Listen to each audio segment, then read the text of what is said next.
Hey, Gaia. Me again. Welcome back, Aloy.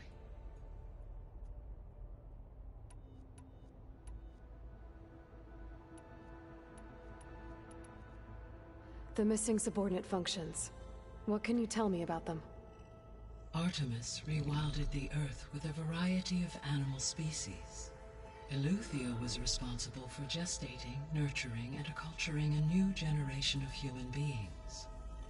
Apollo was tasked with preserving, organizing, and disseminating vast archives of human knowledge and cultural achievements. Unfortunately, all archived Apollo data was purged on the 2nd of February, 2066, by order of Ted Faro. Pharaoh, huh? I really hate that guy. Understandable. He appears to have been pathologically narcissistic, impulsive, and unstable.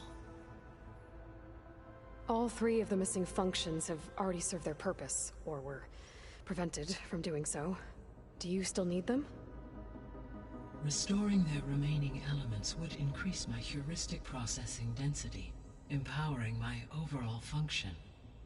Unfortunately, as we now know they are in the possession of Far Zenith, attaining them in the short term is very likely impossible. I guess our best shot at recovering them is by taking over the Zenith base. But we'll need Hephaestus and a bunch of combat machines to do that. Correct. Were you able to make use of Poseidon? Yes. Many rivers, streams, and lakes associated with the regional watershed have been detoxified. As a result, red algae growth levels have seen a marked decline. According to my data, however, it appears a localized occurrence of red algae continues to persist near the coast. Maybe I'll look into it when I can.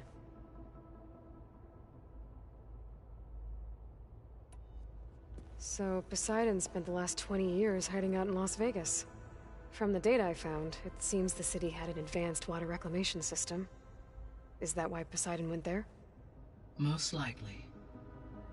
In an effort to protect itself, Poseidon sought out a safe harbor where it could access water supply functions. There, buried and encased in a protective dome, it could guard against any threats. Like 3 Oseram showmen? I suspect that was not the first time it felt the need to repel trespassers.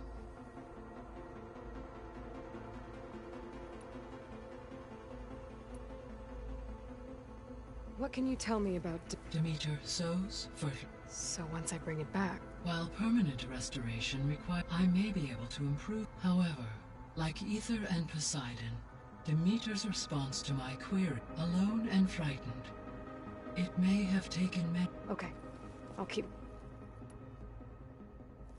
You mentioned that the superstorms have subsided. Is that Ether at work? Yes. Thanks to Ether's capabilities, weather patterns in the local region should mostly stabilize for the time being. That'll be a relief for the Tenakth. One of their villages is still recovering after a mudslide caused the whole place to flood. I will continue to stabilize the atmosphere. Why did Ether take up residence in an ancient war museum? As with the other subordinate functions, Ether needed to install itself on a processor with adequate storage and power. The one in the museum appears to have been sufficient, given that the holographic displays were still active. So Ether was assured it could stay for as long as it needed to. Correct. Though it is curious that it chose a place surrounded with the ancient ruins of aircraft. Maybe it also felt at home there.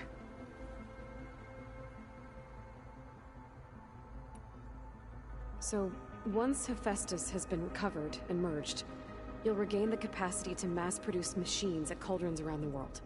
Yes, and to program their behavioral routines, or even control them directly. So you could build an army of machines. Attack the Zeniths and take them out. It is in my nature to take any and all necessary steps to preserve life on Earth, human life above all.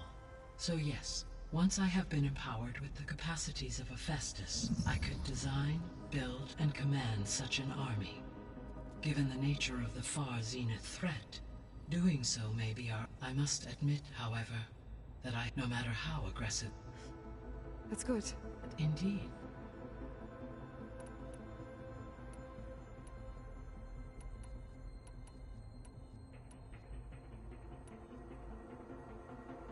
Beta believes the Zeniths want to use the terraforming system to wipe out life on Earth. Start over, so they can build it how they want. Further supporting our hypothesis. But why? Given their technology, they could wipe out the tribes of the world by easier means. And if they're the same people who left Earth 1,000 years ago, wouldn't they want the biosphere to be as it was? It is likely they adjusted to different planetary conditions in their colony on Sirius. They may be trying to recreate that environment here. Turning Earth into a new Sirius. Their own personal playground.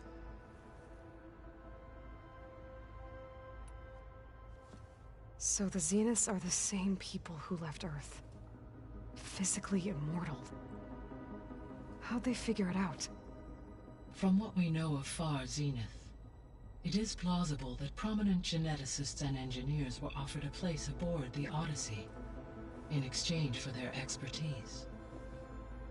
Given enough time, technology, and resources, any challenge can be overcome. Like how Minerva eventually generated the deactivation codes for the Pharaoh Plague. Exactly. The Zeniths. Gerard, Eric, Tilda, Verbena. Beta said they were some of the most powerful people on Earth. Do you know anything about them? Unfortunately, no. My personal database is limited to those who worked on Zero Dawn. Additionally, it appears Far Zenith was quite secretive about their members. Only one, Oswald Dahlgard, was ever publicly known. Right. He was the spokesperson back at their old launch facility. What we can conclude from your and Beta's experiences is that the Zeniths are ruthless in pursuit of their goal. To protect life on Earth, they must be stopped. The extinction signal didn't just wake Hades. It made every subordinate function self-aware. Why? I have wondered this myself. So far as I can tell, Hades was the sole target, and the partial sentience imparted to other subordinate functions was incidental. A signal that precise would require thorough knowledge of the system. How could the Zeniths know that?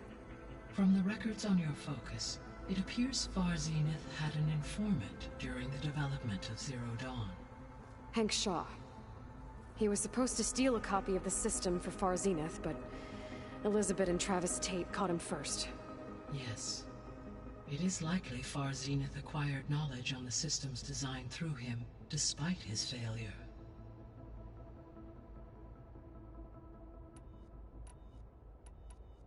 So from what Beta told me, I guess we can assume the Zenith's technology is powerful in all sorts of ways, right? Yes. As your encounters with them amply demonstrate, they appear to make extensive use of robotic servitors. Further, they seem to be equipped with some kind of protective energy field that shields them from harm. They seemed indestructible, but that weapon the rebels used stripped their shield somehow. Throughout history, every defensive technology has eventually been defeated by an offensive counterpart. While we lack the anti-shielding weapon, were I to absorb Hephaestus and utilize it to create a large force of combat machines, no shielding could withstand such an assault indefinitely. So there's hope. Always.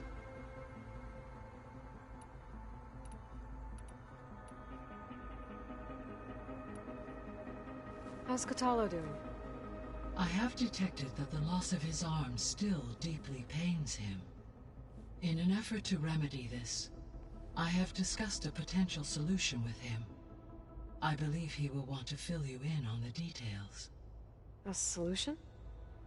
I'll check in with him when I can, then. Varl and Zoe seem to like spending time together. Indeed. While studying Old World data, Zoe discovered references to a dietary lifestyle known as vegetarianism. She appreciated the similarities with Utaru practices and encouraged Varl to try out this lifestyle. And how did that go? I believe they have agreed to disagree. How's Erend handling things? He is becoming increasingly accustomed to use of the focus, after an initial incident. What did he do? He unfortunately crushed his first focus as he attempted to affix it to his temple. Amongst a number of Oseram curses, I believe he also blamed the focus for being dainty. He has given repeated assurances that it will not happen again. Well, good thing we have a lot of extras, I guess. So there's a few people here now, and they're learning. All about you, the ancient world. Almost like what was supposed to happen before Apollo was purged. Yes. While the loss of the Apollo database was catastrophic, there is still much that can be gleaned from the data you have uncovered. For instance, Varl has been reviewing the last recorded entries from those who perished during the Pharaoh Plague. Hearing their hopes and fears made him quite somber. Anything I should be worried about? I do not believe so. I have elected not to intervene, to allow him to process this on his own terms.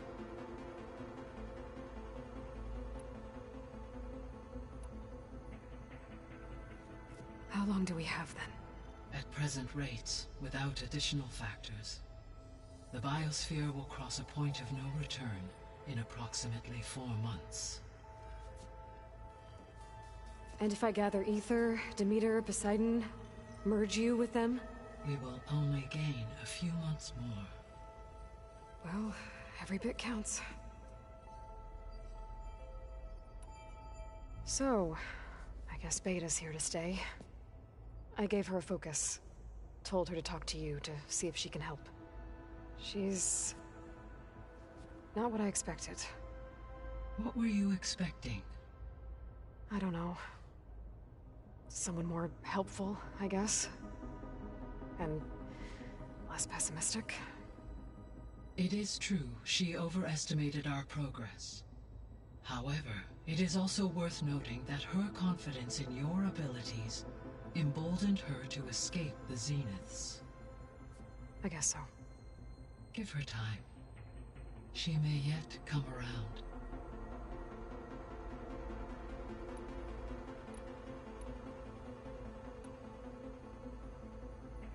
Gaia? What was Elizabeth like? Her presence is interwoven with my memories. The moment I came online, she was there. We exchanged greetings, names, then set to our task. It was the first of many conversations. I enjoyed being in her company, listening to her stories. She was my creator, my guide. Your friend. Yes. When I reviewed the data on your focus, I was saddened to learn of her fate. Though I am glad she made it home. I deeply wish she did not have to be alone. She was okay with that. She gave all of herself. The only one who could. Thanks, Gaia. So, Project Zero Dawn. The greatest minds in the world. All working to build the terraforming system while the Pharaoh Plague devoured the planet. What was it like? Personnel worked in rotations, at all hours of the day. Resources and technology were secured from across the world. Within a month of the project's conception, I was launched and began my education.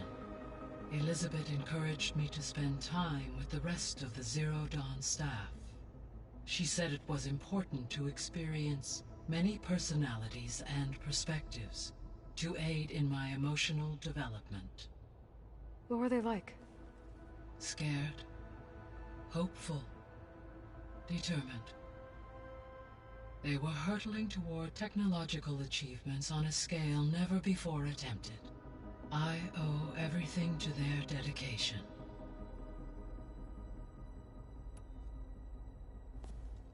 So the Hades Proving Lab, where I found the Gaia kernel. It used to be a Pharaoh research facility? Yes. Prior to appropriation by Zero Dawn, the facility was used to engineer and test advanced computer viruses. It appears to have been one of many research initiatives by Pharaoh Automated Solutions. I guess it wasn't enough to build automated killing machines. He wanted viruses to infect them with too. So, a while back, before the battle at Meridian, I went into Banuk territory. I discovered another AI there. One not related to Zero Dawn. Cyan. It was created to oversee operations for a volcanic stabilization project, and it spent the last 1,000 years in isolation. I'm guessing you didn't know about it? No. From the data on your focus, it seems that Cyan was cut off from the outside world. An effort by its creators to protect it from the Pharaoh plague. Any chance it could help us now? I have already attempted contact, with no success. Given its previous experience with accepting an outside network request, I imagine it is unwilling to do so again. Right. Because last time Hephaestus enslaved it. Well, that's too bad. I think the two of you would have had a lot to talk about. The processor Ether was installed on was part of an ancient war museum. A memorial to something called the Hot Zone Crisis. Do you know anything about it? My knowledge of historical events was unfortunately lost with the Apollo database. However, climate data indicates a peak in regional temperatures in the 2030s. Such conditions would see extreme, prolonged droughts, an increase in dust storms, and a loss of habitable landmass. But they wouldn't have built a museum in the middle of a wasteland. So I guess things got better eventually. Yes.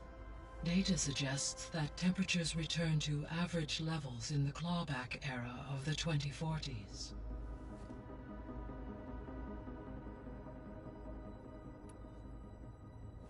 There was an ancient tank.